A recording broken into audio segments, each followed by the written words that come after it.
Hello viewers, welcome back to my channel. আজ আমি আরেকটি নতুন ভিডিও নিয়ে চলে এসেছি। ভিডিওটি প্রথম থেকে শেষ পর্যন্ত মন দিয়ে দেখুন। এটি আমার জুঁই ফুলের গাছ, যেটাকে বলে জ্যাসমিন। খুব সুন্দর সুগন্ধিযুক্ত এই ফুল আপনাদের বাগানকে মাতিয়ে রাখবে এর গন্ধে। আমার তো খুব সুন্দর লাগে এই ফুল গাছ। আজকে এই ফুলের যে কী পরিচর্যা করি আমি, এত ফুল এত কুঁড়ি কীভাবে এলো, সেই নিয়েই আমি আপনাদের বলবো। এই জুঁই বা জেসমিন একটি গরমের ফুলের গাছ।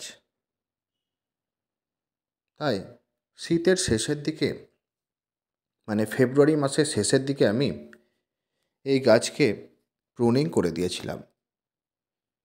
প্রুনিং করে আমি খুব পাতলা করে সর্ষের খোল সাথে ডিএপি দানা মেশানো জল দিতাম 10 দিন অন্তর। এই গ্রীষ্মে দেখুন গাছে প্রচুর ফুলে ভরে গেছে, অনেক কুঁড়ি এসেছে। এইভাবেই আপনারা অবশ্যই আগামী গ্রীষ্মে, তো এখন তো গ্রীষ্ম চলছে, আমি নেক্সট বারের মতো যাদের বলে রাখছি আর কি, যে এই বছর যখন শীত পড়বে, শীতের শেষের দিকে গাছ প্রুনিং করে দেবেন, দিয়ে পাতলা করে সর্ষের খোল ভেজা জল ডিএপি দানার সাথে জল পচিয়ে দেবেন। তাহলে কী হবে, আগামী গ্রীষ্মে এরম প্রচুর ফুল আপনাদের গাছে ভরে যাবে। এটা অবশ্যই করতে হবে। আর এখন তো গাছে ফুল আছে, তাই আমরা কলার খোসা ভিজে জল, পেঁয়াজের খোসা ভিজে জল, এগুলো আমরা গাছের গোড়ায় ব্যবহার করব। তাহলে কী হবে, গাছ পটাশিয়াম পাবে। এখন একটু পটাশিয়ামের দরকার হয়, সাথে ফসফেট।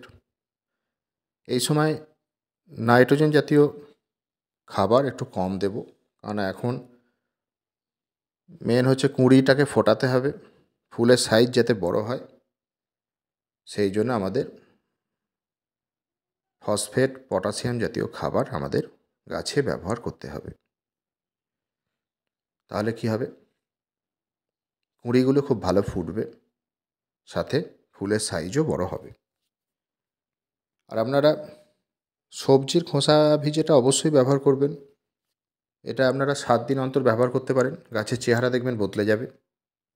অন্যান্য কোনো খাবার দিতে হবে না। আর এই অতিরিক্ত গরমে আপনারা যে রাসায়নিক সারটা বন্ধ রাখবেন, এখন শুধু জৈব সার ব্যবহার করুন। আমি এখন জৈব সার দেব, যেটা হচ্ছে মিক্সড ফার্টিলাইজার। এখানে যেটা আর কি রক্ত সার বা চামড়া সার, যে কোনো একটি নেবেন। খুব উপকারী গাছের জন্য এই সার। প্রচুর কুঁড়ি আসবে, প্রচুর ফুল ফুটবে। এই সার আপনারা 2 চামচ মতো নেবেন, বড় চামচের। সাথে দেবেন নিমখোল।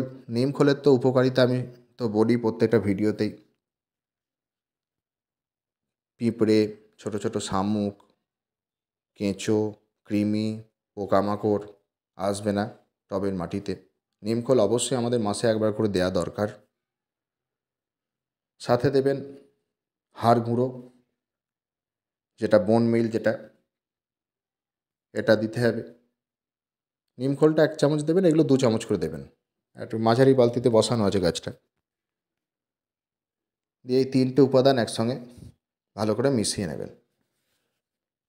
মিশিয়ে আমরা টবের মাটিতে ব্যবহার করছি। নতুন বাগানিরা এইভাবেই আপনারা খাবারটা প্রস্তুত করে টবের মাটিতে দিয়ে দেবেন। আমি হাতে ধরে শেখাচ্ছি নতুনদের জন্য, যারা জানেন তারা ভিডিওটা এড়িয়ে যাবেন। এইবার মাটিটাকে একটু মালচিং করে দিতে হবে। নিড়ানির সাহায্যে মালচিং করে দেওয়া হচ্ছে, আপনারাও তাই করবেন। এই গাছটা আমার একটুখানি বারান্দায় থাকে, কেন হনুমানের অত্যাচারে হনুমানে ভেঙে দেয়, খেয়ে নেয় এই গাছের পাতা, শেষ করে দেয়। সেই জন্য আমি খোলা আকাশের নিচে রাখতে পারি না। তাই আমার মাটি শুকনোই আছে। এবার আমি খাবার দেওয়ার পর ভরপুর জল দিয়ে দেবো। আপনারাও কী করবেন, খাবার দেওয়ার পর জল দিয়ে দেবেন। আর যাদের মাটি ভিজে থাকবে তারা জল দেবেন না। এই খাবারটি 15 দিন অন্তর ব্যবহার করুন। যেরকম পরিমাণ বললাম, দেখবেন গাছের চেহারা আপনাদের বদলে যাবে, প্রচুর ফুল ফুটবে। তাহলে সিক্রেট হচ্ছে ওই প্রুনিংটা অবশ্যই সিক্রেট, আর খোল পচা ওটা তো সিক্রেট খাবার। সাথে এই যে খাবারটা সিক্রেট খাবার, মাঝের মানে যে গ্রীষ্মে এই খাবারটা এখন চলবে, তাহলেই আপনাদের জুঁই ফুল গাছে প্রচুর ফুল ফুটবে। এটা করুন এই খাবার। আর যেভাবে লিকুইড বললাম যেগুলো, সেগুলো তো দেবেন। নিমখোলটা মাসে একবার করে দেবেন আপনারা। নিমখোল আলাদাভাবে আপনারা মাসে দিতে পারেন। নিমখোল ওইভাবে ছড়িয়ে দিতে পারেন, দিয়ে জল দিয়ে দিতে পারেন, বা ভিজে নিমখোল ভিজিয়েও লিকুইড করেও আপনারা ব্যবহার করতে পারেন।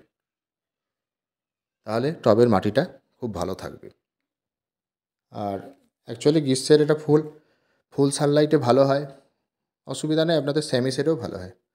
আচ্ছা, রোগ পোকা বলতে কি, এই যে পোকার ডিম এইভাবে পাতাতে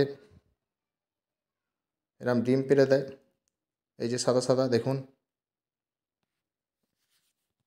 এই সমস্যা সমাধান করতে আপনাদের যে ইমিডাক্লোপিড গ্রুপের যে কোনো ওষুধ, আমার এখানে কনফিডার, আমি কনফিডার ইউজ করি। আপনারা কনফিডার বা টাপগড়, রোগর প্লাস এগুলো ব্যবহার করতে পারেন। 1 ml 1 লিটার জলে গুলে ভালো করে ঝাঁকিয়ে বিকেলে পাতাতে এপিটোপিট ভালো করে স্প্রে করে দেবেন। তাহলে কী হবে, এই ধরনের সমস্যা কেটে যাবে। গাছে এছাড়াও মাকড়ের উপদ্রব হয়, ছোটো ছোটো মাকড়সা। সেই মাকড়সা জন্য আপনারা যে জৈব কীটনাশক কাকা, এই যে দেখুন কাকা, আপনারা ওষুধের দোকানে যারা পেস্টিসাইড বেচে সেই সব দোকানে পেয়ে যাবেন। 1 ml 1 লিটার জলে গুলে বিকেলে ভালো করে স্প্রে করে দেবেন। এই কাকা 10 দিন অন্তর ব্যবহার করবেন, আর কনফিডার 15 দিন অন্তর ব্যবহার করবেন। তাহলে দেখবেন আপনাদের জেসমিন ফুল গাছ খুব ভালো থাকবে। আর জল সবসময় টবের মাটি দেখে বুঝে তারপর দেবেন, কারণ এরা অতিরিক্ত জল টবে জমে যাওয়া পছন্দ করে না। অতিরিক্ত জল জমে গেলে কী হবে, পাতা শুকিয়ে পড়ে যাবে, আস্তে আস্তে গাছ মারাও যেতে পারে। আশা করছি ভিডিওটি আপনাদের কাজে আসবে। এত বড় ফুল পেতে এইভাবেই আমি পরিচর্যা করি। যদি ভিডিওটি ভালো লেগে থাকে অবশ্যই লাইক করুন, বন্ধুদের সাথে বেশি বেশি পরিমাণে ভিডিওটি শেয়ার করুন, কিছু জানতে আমায় কমেন্ট করুন, যারা নতুন তারা চ্যানেলটি সাবস্ক্রাইব করুন। Thank you.